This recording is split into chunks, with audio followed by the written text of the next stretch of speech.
Gold के prices कभी ऊपर जाते हैं तो कभी नीचे।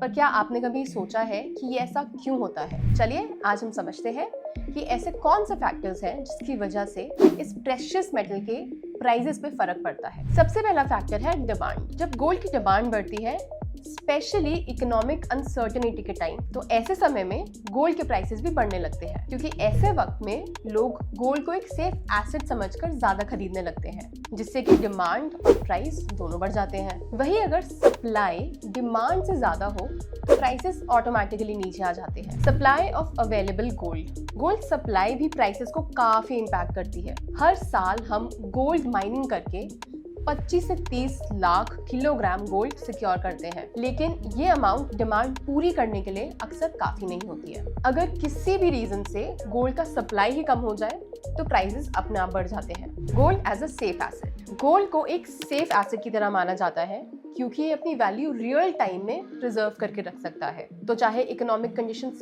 कितनी ही खराब ना हो, गोल्ड की वैल्यू हमेशा उतनी रहेगी। जब महंगाई बढ़ती है तब चीजों के दाम तेजी से बढ़ते हैं और पैसा अपनी वैल्यू खो देता है। और ऐसे सिचुएशन में लोग पैसे की वैल्यू बचाने के लिए गोल्ड खरीदते हैं, ताकि ये गोल्ड महंगाई के अगेंस्ट प्रोटेक्शन प्रोवाइड कर सके। और गोल्ड लेस रिस्की है compare to share markets and bonds. इसीलिए जब इन्फ्लेशन बढ़ता है या फिर शेयर मार्केट गिरने लगता है तो लोग ऑटोमेटिकली गोल्ड की तरफ जाते हैं, और इसी वजह से गोल्ड के प्राइसेस ऊपर चले जाते हैं। Geopolitical reasons. जियोपॉलिटिकल सिचुएशंस जैसे रशिया और यूक्रेन की वॉर और यूएस डॉलर की वैल्यू भी गोल्ड प्राइसेस को बदल सकती है।